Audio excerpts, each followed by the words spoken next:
Vem.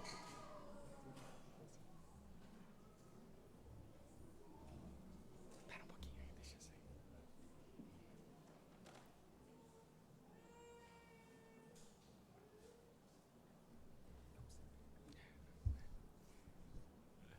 Vamos orar, irmãos. Senhor Deus, assim como nós acabamos de cantar nessa última música, nós queremos estar sendo conformados à imagem de Jesus Cristo. Por isso pedimos que o Senhor se revele a nós na Tua palavra, que o Senhor use o Teu servo, que a boca dele fale conforme a Tua verdade, e que os nossos ouvidos estejam abertos, nosso coração esteja disposto a Te obedecer. É o que pedimos em nome de Jesus. Amém. Boa noite, queridos e amados irmãos. Que grande alegria é para nós estarmos diante do Senhor e da Sua palavra. O Léo chora cantando e o meu desejo é chorar pregando, pela beleza que é a palavra do Senhor e não tem como, né? A gente está diante de algo que é maior do que nós. Quando nós terminamos de falar sobre a carta, a epístola doutrinária aos Romanos, eu falei, agora nós vamos ter período de narrativas em Samuel, isso vai ser um caminho gostoso. Mas eu preciso confessar aos amados irmãos que nós estamos diante de algo muito, muito precioso, onde cada palavra que é colocada aqui é a palavra de Deus para nós. E ela é tremenda, ela está no lugar certo, da maneira certa, e é capaz de falar muito forte com a gente. Então, eu estou maravilhado, não tem como não estar maravilhado diante desse trecho. E a primeira leitura eu sempre faço, Senhor, o que eu vou fazer com esse texto? Porque na nossa igreja a gente não pula, a gente não escolhe, é Deus que escolhe. Hoje, Deus escolheu o tema da fé para o nosso culto. E a gente tem cantado, tem falado de fé, e a gente vai continuar agora. Quero reconhecer os visitantes que estão conosco hoje, dizer que é nossa alegria ter vocês hoje. A minha cunhada, Saron, está conosco. Ela vem lá dos Estados Unidos, tão longe. Até agora o Jairo, que vinha de mais longe. Cadê o Jairo, né? Vinha lá de Contenda, né? 120 quilômetros. Deus abençoe você, cuide de vocês. E é bom a gente poder se reunir hoje. É a graça de Deus, meus amados irmãos. Outros irmãos também tão longe, e a única explicação para nós é essa palavra aqui. Então vamos estudar, então vamos aproveitar. Eu lembro do meu último sermão que eu preguei, que nós gastamos aí 1h20, e eu falei, Senhor, quem dera, né, se fosse sempre assim, mas o pregador não ajuda tanto, então a gente vai ter que diminuir. E eu quero convidá-los então para abrir em 1 Samuel, capítulo 13. A gente já começou os primeiros versículos, agora a gente deve estender até o 14. 1 Samuel, capítulo 13.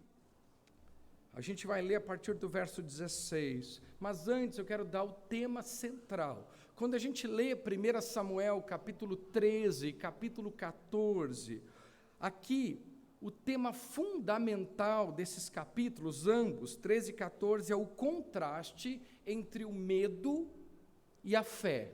Então nós vamos trabalhar hoje por contraste entre o medo de um lado e a fé do outro. Saul, ele perde o reino por ter agido com incredulidade. O medo motivou suas ações de modo que tudo que ele fazia era desobediência. Jonatas é o oposto, e é quem nós vamos introduzir hoje. Jonatas, filho de Saul, é o oposto. A fé o motiva e o conduz. Não é uma fé que nos torna parados ou que faz a gente cruzar os braços esperando que as coisas aconteçam. Jonatas é o oposto. A fé o motiva, a fé o conduz.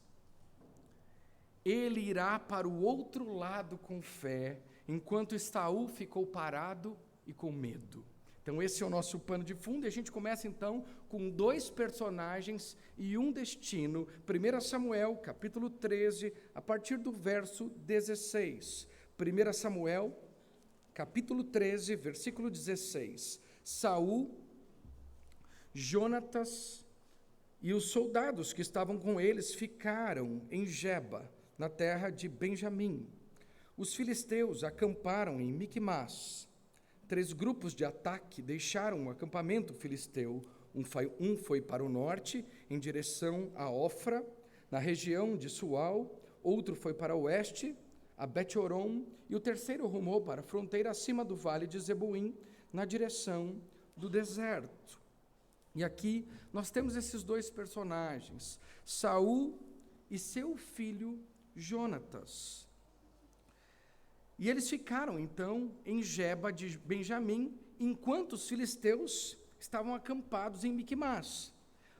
Então o exército agora saiu em ataque, o texto traz. E os saqueadores saíram do campo dos filisteus em 3 frentes. Se guerrear contra uma é algo muito diferente, é um terror.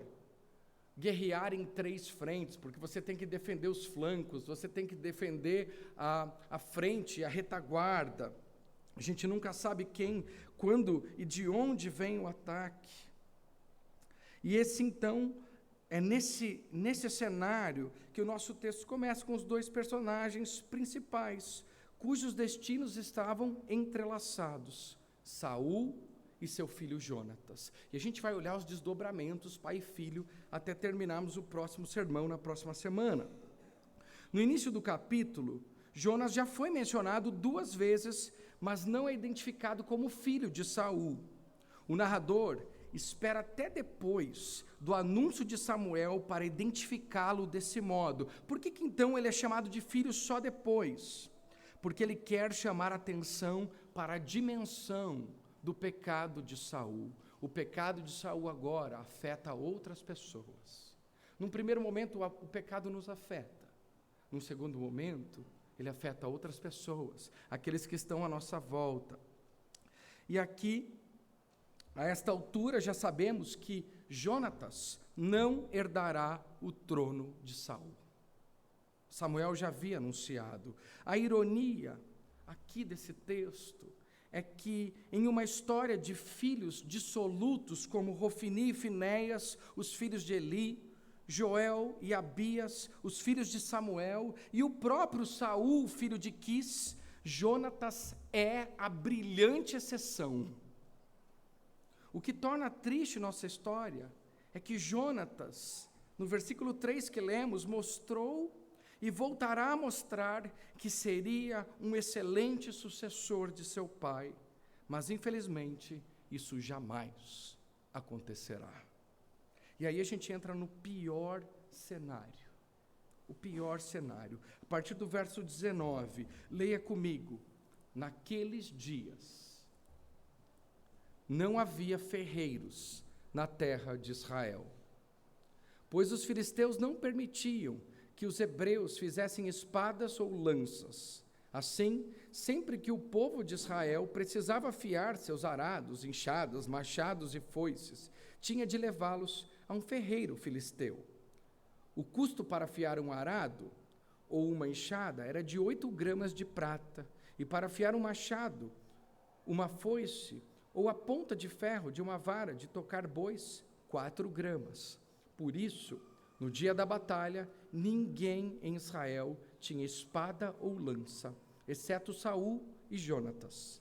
Nesse meio tempo, os filisteus mandaram um destacamento para o desfiladeiro de Miquimás. Então a gente tem esse cenário aqui que, além de você estar numa guerra, você não tinha os instrumentos adequados, eles não tinham espadas ou lanças, e o instrumento mais comum de guerra eram as lanças compridas de 2 metros. Nem espada eles tinham, espadas curtas, não tinha nada. O que eles tinham eram foices, enxadas, chaves de fenda. Não, chaves de fenda não tinha, né? O quê? Machados e o pior, todos cegos.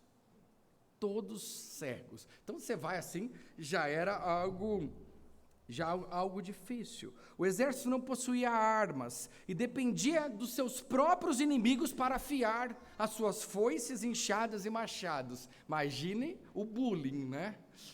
Que já era ruim ter que ir à guerra com enxadas. Mas ter que pagar para os inimigos afiarem suas ferramentas era vergonha total, vamos assim dizer, né? Era vergonha total. O cenário é terrível, né? O cenário aqui que a gente tem é ruim. Pensa no seu cenário ruim.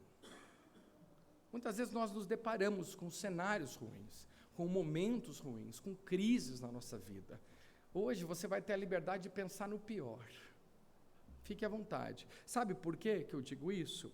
Porque quando você tem o pior cenário, acredite, ainda dá para piorar mais, né? É possível, ainda depois do pior cenário, piorar mais. E é assim que o nosso texto continua a partir do verso 14. Certo dia, Jonatas, filho de Saul, disse a seu escudeiro: venha, vamos ao lugar onde fica o destacamento dos filisteus. Mas Jonatas não contou a seu pai o que pretendia fazer.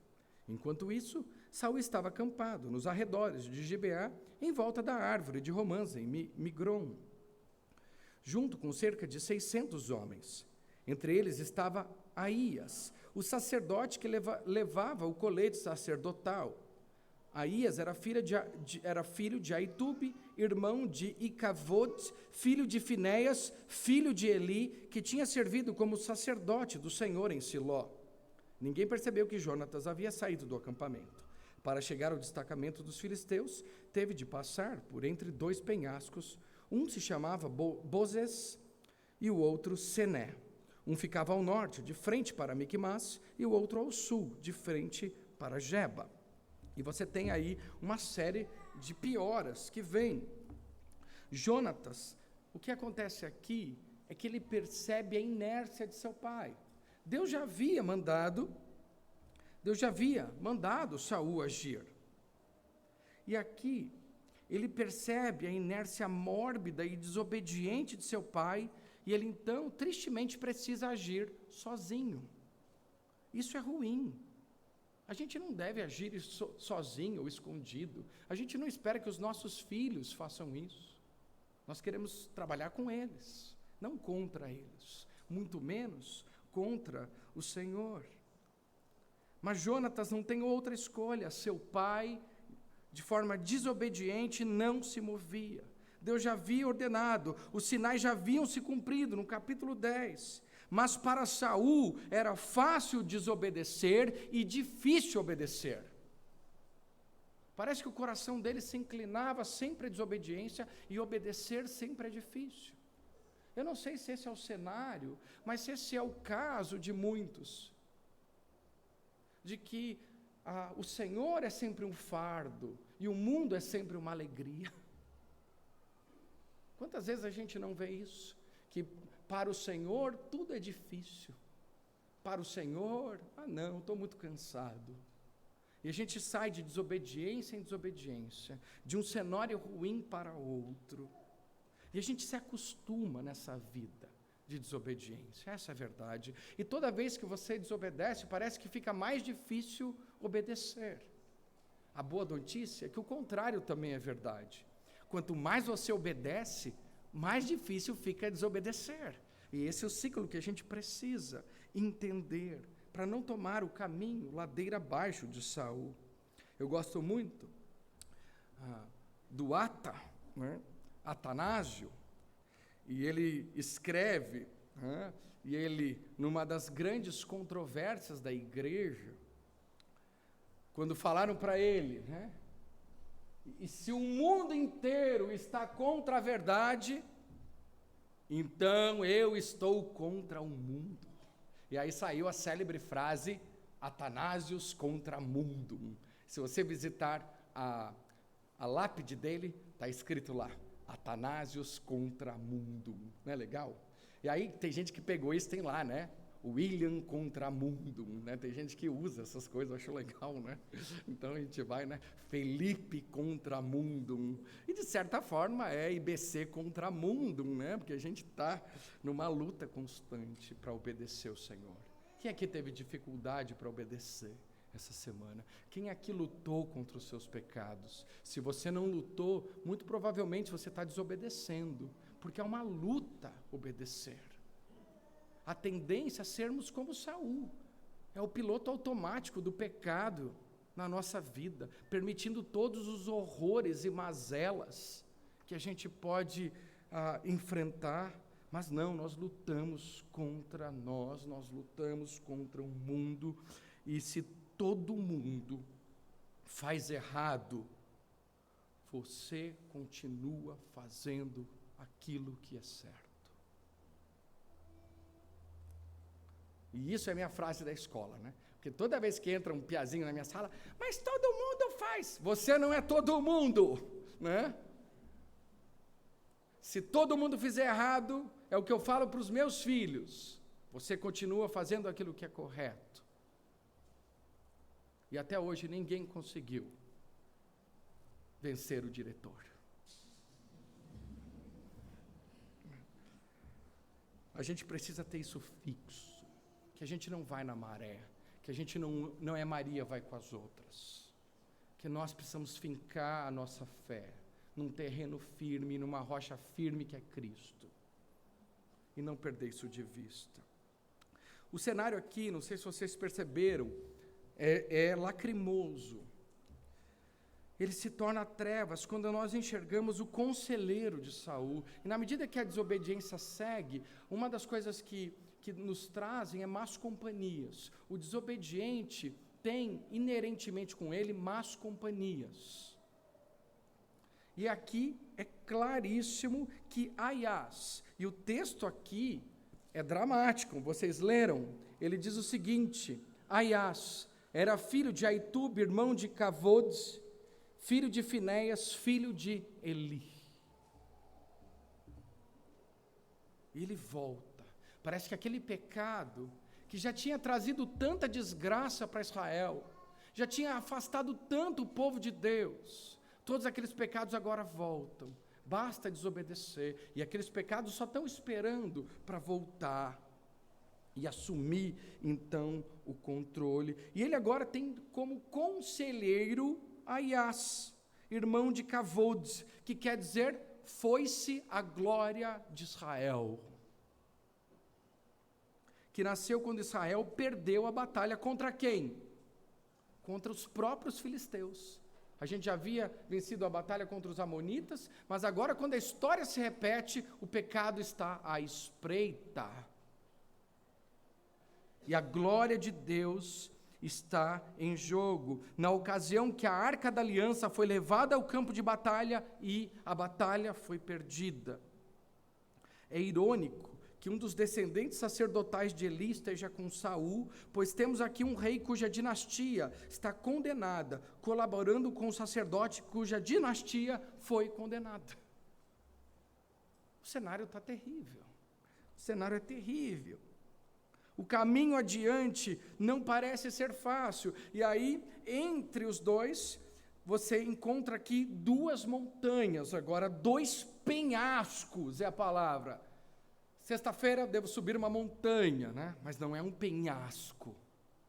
Porque um penhasco, ele exige tudo. E ele tem à frente dois penhascos com nomes lindos, né? Ali, não sei se é Bozés e Sené. O primeiro penhasco, Bozés no hebraico, que significa escorregadio. E o segundo, não pior, espinheiro. Então você agora, se você quer avançar, você tem dois penhascos pela tua frente. O primeiro é uma ladeira escorregadia, né? Chama-se escorregadio. O segundo é espinheiro. E a mesma luta que a gente tem nesse cenário aqui é travada hoje. Não mais entre os israelitas e os filisteus. Nós encontramos essa luta na luta entre o medo e a fé. E a gente vai ter que lidar com isso. Essa mesma luta aqui, todo esse cenário, pode ser transposto para as nossas vidas. E quando a gente resume, o que fica igual é que ainda nós temos o medo lutando contra a fé. E o medo diz, você precisa de uma garantia. O medo diz, você precisa ser reconhecido. O medo diz, você precisa de alguma coisa. A fé diz, você não precisa de nada. Você tem que confiar em mim. É difícil isso. Eu gosto de ter as garantias na minha mão. Mas Deus diz, você vai precisar confiar em mim. Você não tem garantia nenhuma. E o nosso desafio é ir para esse outro lado. É minha luta. Independente do cenário, independente das circunstâncias, e eu vou te dar o que agora é possível.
Ele pode vencer com muitos guerreiros e também com apenas alguns poucos. Qual o nome disso? Fé. Fé. Quem sabe o Senhor nos ajudará, pois nada pode deter o Senhor. Gente, quando eu li isso entrou no fundo do meu coração. Ele penetrou a minha alma. Porque às vezes eu tento fazer as coisas da minha maneira, mas no final das contas eu preciso reconhecer que é o Senhor que faz todas as coisas acontecerem. Que é o Senhor que torna possível todas as coisas. Que a salvação vem do Senhor, e a graça vem do Senhor, e a santidade, a pureza, o amor vem do Senhor, e no final das contas, nada pode deter o Senhor. É gostoso aqui, porque Jonatas aqui, bem reformado, respeita a liberdade soberana e absoluta do Senhor, ele não decreta nada. Muito bom, Jonatas. Você é fera, né? Jonatas reformado. Né? E aí eu vou perguntar, Jonatas, você era reformado? Não, zoeira. Né? Então lá. Mas ele respeita, ele diz, quem sabe? Não sou eu que sei. Eu não sei nada. Mas quem sabe, se não ele? Quem sabe o Senhor nos ajudará.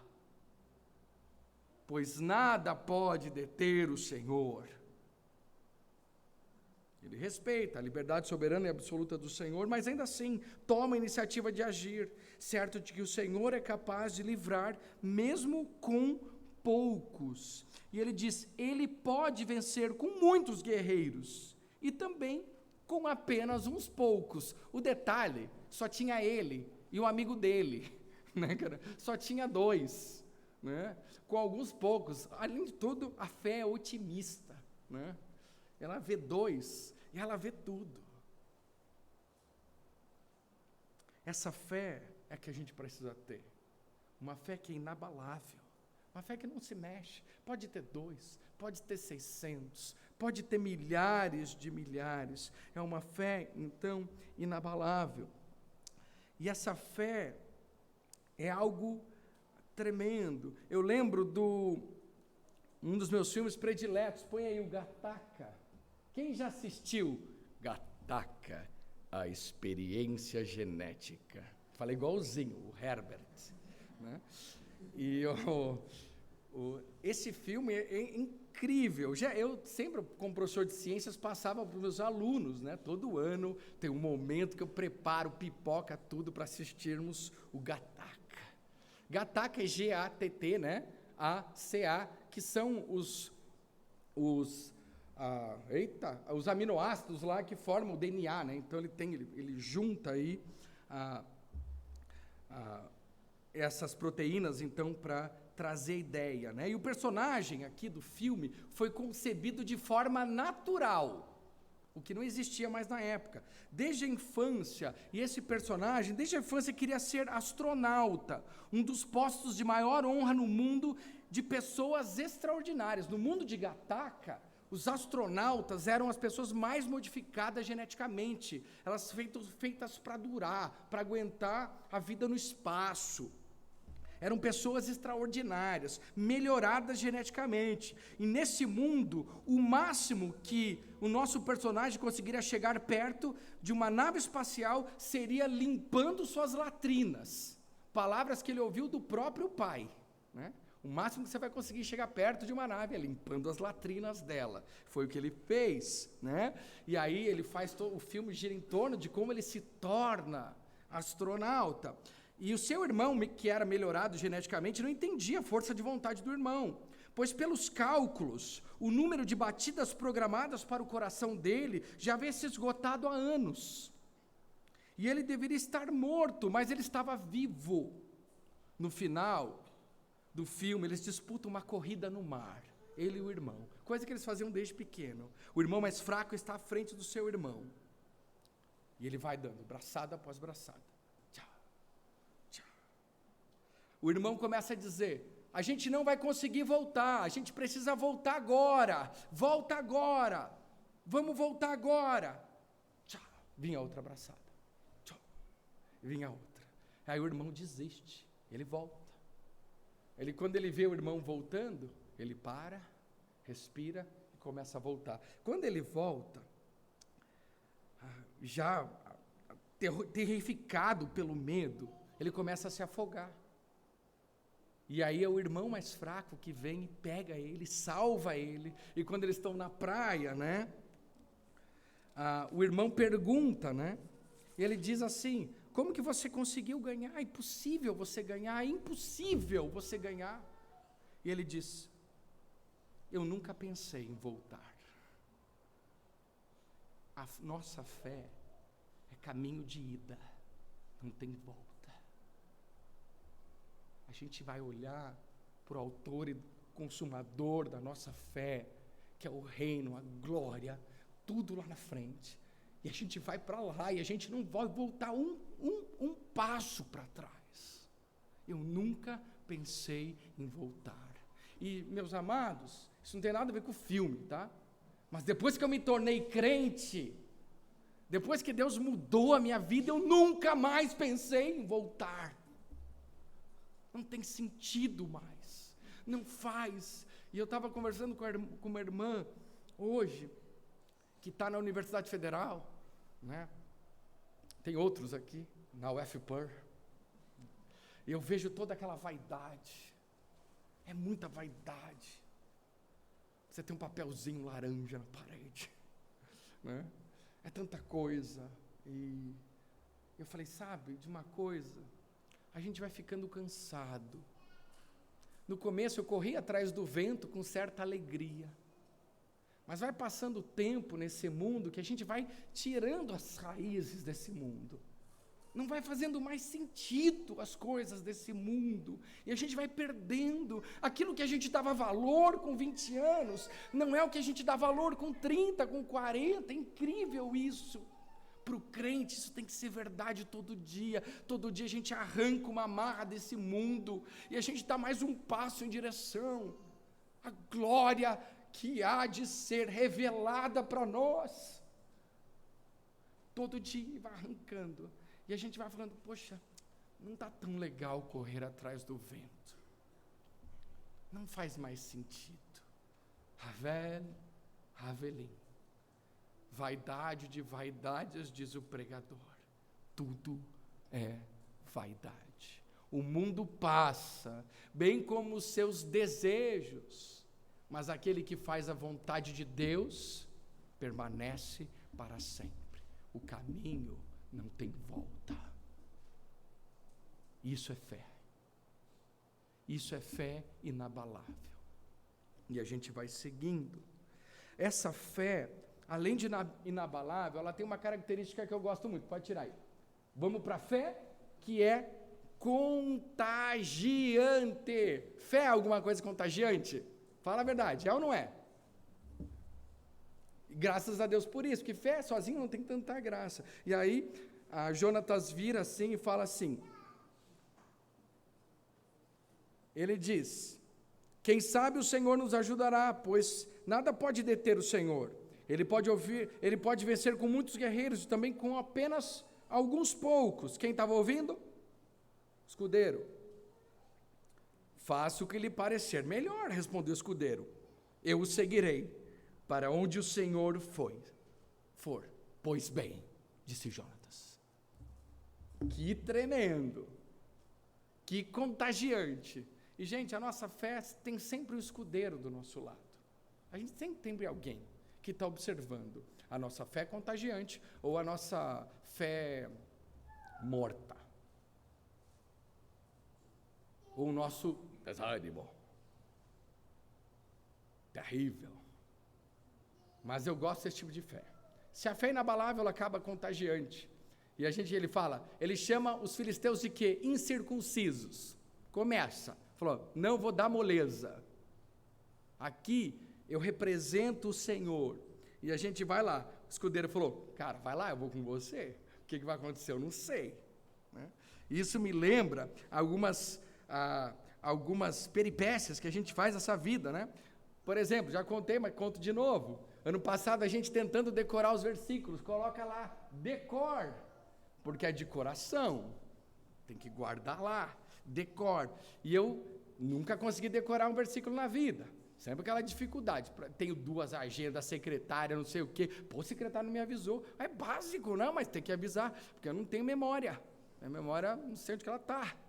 E aí, Carol, o que eu tenho a ver com isso? Né, cara? E aí fica essa coisa, né? Mas fui desafiado pelas minhas sisters, né? As minhas sisters falaram, não, vai decorar esse versículo. Toma vergonha, você é pastor, vai decorar. Falei, Senhor. Comecei a decorar 1 Timóteo, 1 mês para memorizar 4 versículos. Eu falei, é impossível, ia ser difícil demais. Mas coloquei o seguinte, tempo não é problema, vamos morrer tentando, porque guardo no meu coração as tuas palavras para não pecar contra ti. E um dia, voltando do trabalho a pé com o pastor João, a gente na rua, andando, a gente faz essas coisas de andar na rua, eu falei, João, você pode tomar o meu 1º capítulo? Ele lá, posso? E ele lá, e eu lá, todo capenga. No final, o que ele disse? Ótimo, misturou tudo com atualizada, mas está ótimo, né? NVT com atualizada, mas está ótimo, né? Na outra semana, ele estava decorando comigo. No final do ano, terminamos juntos de decorar os 6 capítulos de 1 Timóteo. A gente terminou junto. É fenomenal. E ele estava tentando me passar, né, cara? E eu corria lá. Então, a fé, além de ser contagiante, ela nos ajuda a caminhar. Sozinho, é muito difícil. A vida é difícil. Mas quando a gente tem isso, a gente ganha muito. Gente, eu falo que esse tipo de gente, como esse escudeiro aqui, não tem preço. A gente precisa de Jonatas, mas a gente também precisa desses escudeiros sem nome. Não tem nem o nome dele aqui, mas para mim ele é tão importante no texto quanto o próprio Jonatas. Jonatas está convencido de que Deus pode intervir para lhes dar a vitória. O fato dele esperar um sinal indica que ele não é presunçoso, mas percebemos que o seu desejo intenso de entrar em ação. Então vamos continuar. Pois bem, disse Jonatas, versículo 8, vamos atravessar e deixar que nos vejam. Se disserem, fiquem onde estão, ou mataremos vocês, ficaremos parados e não iremos até eles.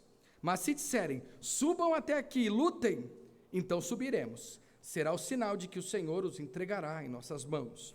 Quando os filisteus os viram chegando, gritaram, vejam, os hebreus estão saindo dos buracos onde estavam escondidos. Então os homens do destacamento gritaram para Jonatas e seu escudeiro, subam até aqui e nós lhes daremos uma lição.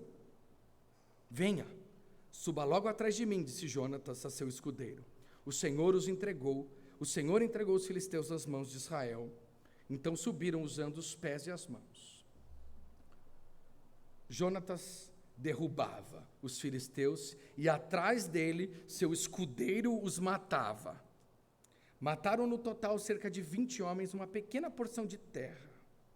De repente, o pânico tomou conta do exército filisteu, tanto no acampamento como no campo, e também nos destacamentos e nos grupos de ataque. Naquele instante, houve um terremoto, e todos se encheram de terror.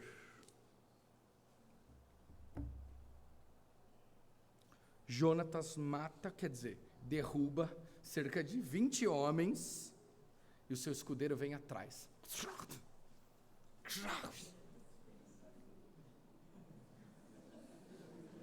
Foi real. E aí,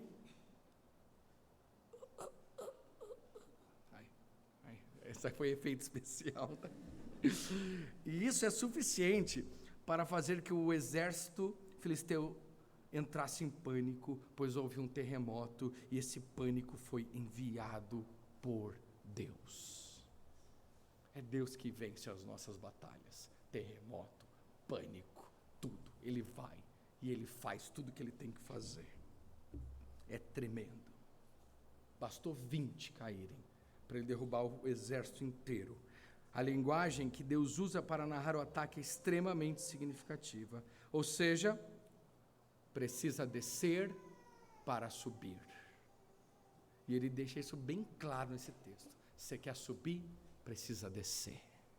O caminho para cima é o caminho para baixo. Eles estavam nas montanhas, né?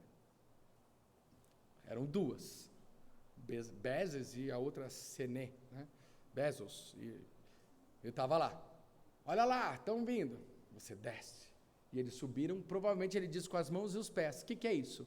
Engatinhando. O terreno era escorregadio, pessoal.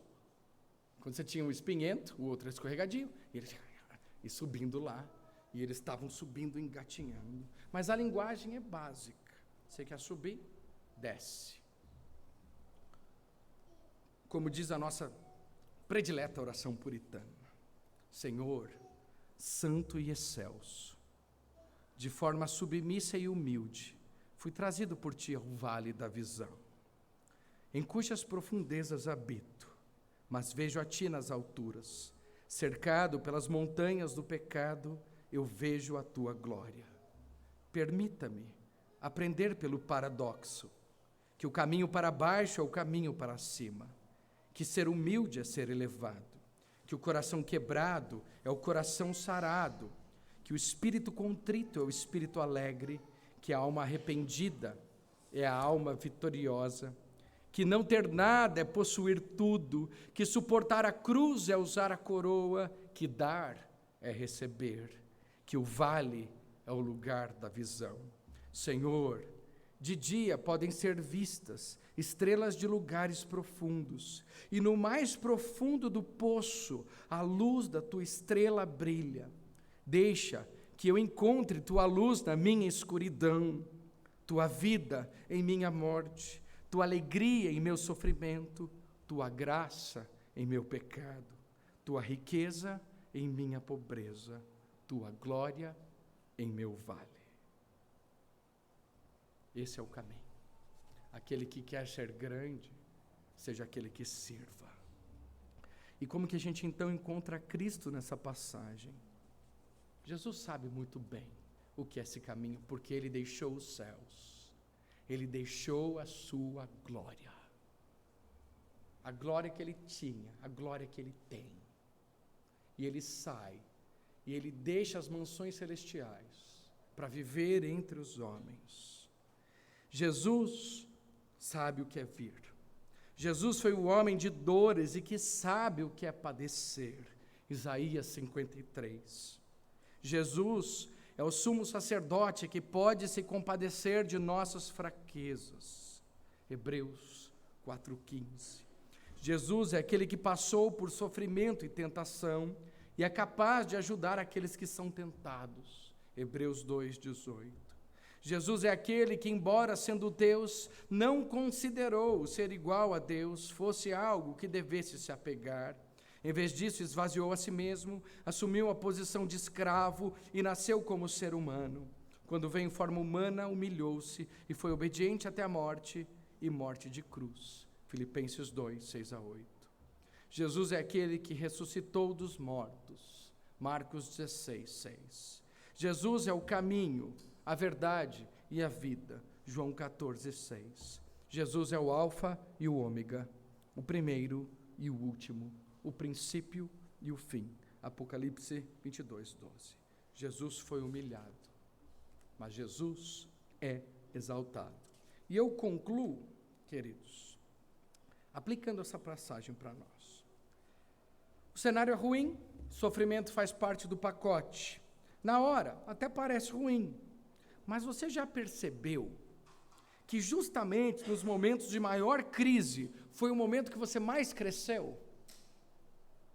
Nas piores crises da nossa vida, foram os momentos onde Cristo mais foi formado em nós. Por isso, não podemos desperdiçar os momentos difíceis de provação, de escassez em nossas vidas. Os momentos de crise servem para aperfeiçoar a nossa fé. Eles revelam o que há de pior em nós. Eu experimentei um pouquinho essa semana. Mas também revelam o que há de melhor em nós. As crises têm isso. Você nunca fica neutro em uma crise. Ela vai mostrar o que é pior de você e o que é de melhor em você. É a oportunidade, então, de mudar, despojar. Mas também é a oportunidade de servir e crescer. As crises servem para isso. Não desperdice elas na sua vida. Permita o pior aflorar, jogue isso fora e se apegue à fé e cresça espiritualmente para a glória de Cristo. E a pergunta sobre como passar por uma crise, espero que você já tenha a resposta. A resposta única é fé. É confiar no que Deus pode fazer, pois afinal de contas até a terra tremeu e foi um terror causado por Deus. Essa fé não é fé na fé. Tem muita gente que tem fé na fé. Eu tenho fé que vai mudar. É uma fé na fé. E aí a fé tem que fazer o trabalho, né? Então a fé que trabalha. Eu não trabalho, eu não faço nada. É fé na fé. Uma fé ruim, péssima, né? Não é uma fé de braços cruzados, é uma fé viva, é uma fé em ação. E às vezes, ela te manda subir, ótimo. Às vezes, descer.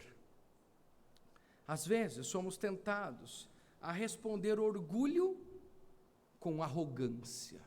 Esse é um perigo nos momentos de crise. E a gente pagar na mesma moeda. E a gente se vingar, por exemplo.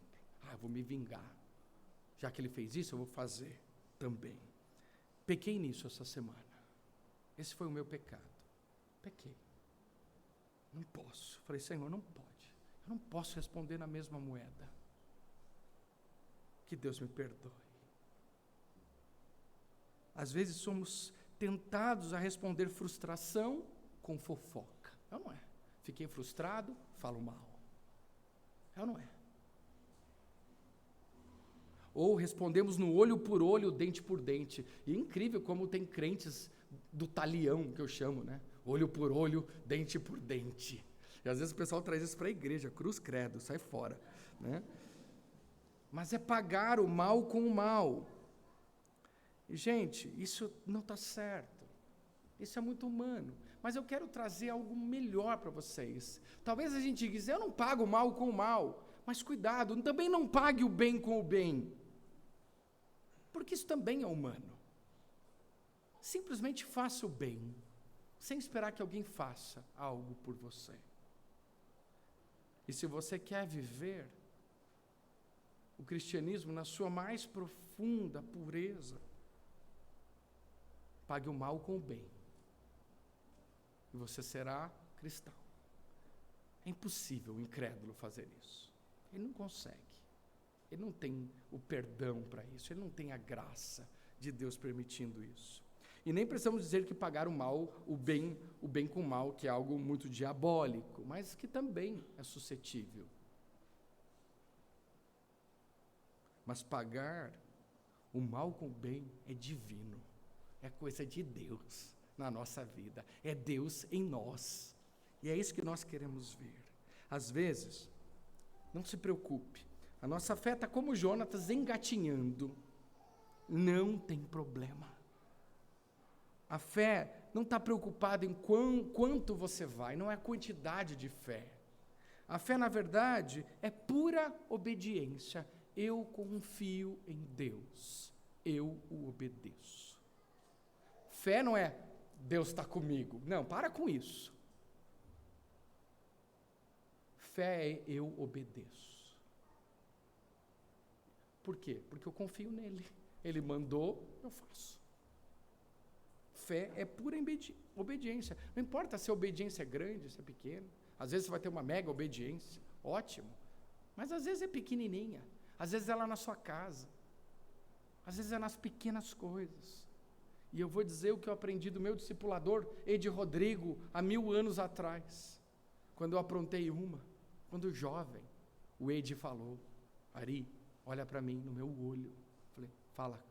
Ele falou, é nas pequenas coisas que você prova a sua fidelidade. Nunca mais esqueci. É nas coisas pequenininhas. É no dia a dia. Não é o quão rápido ou quanto isso aparece. É o quanto você obedece. E a obediência exige confiança, exige coragem. Essa fé é uma fé corajosa, então, que traz consigo lealdade e que no final das contas traz glória a Deus. Então, fé, vamos resumir, todo o sermão. Essa fé inabalável, essa fé que vence, essa fé contagiante, é uma fé corajosa. Em ação, ela entra em ação, ela traz com ela o que é? Bem pertinho dela, lealdade. Lembra do escudeiro. E no final das contas, a glória toda é do Senhor. O mais importante em nossa vida é a presença da fé, que pode servir como catalisador para a intervenção divina. Para cada um de nós, esse é um lembrete poderoso de que o Senhor é plenamente capaz de livrá-los, de dar-lhes segurança, mesmo quando se sentem fracos e imponentes diante das crises da vida. Vamos orar. Obrigado, Senhor, por esse trabalho do Teu Espírito Santo e da Tua Palavra em aperfeiçoar a nossa vida. Querido Deus, perdoa, Senhor, os nossos pecados. Perdoa, Senhor, quando agimos como Saul por incredulidade e não por fé. Afasta o medo do nosso coração e nos traz uma fé corajosa, seguida de lealdade e que traz honras e glórias para o Teu nome, independente das circunstâncias ao nosso redor. Assim, Senhor, eu Te louvo e agradeço por esse tempo aqui com os meus irmãos. Em nome de Jesus, amém.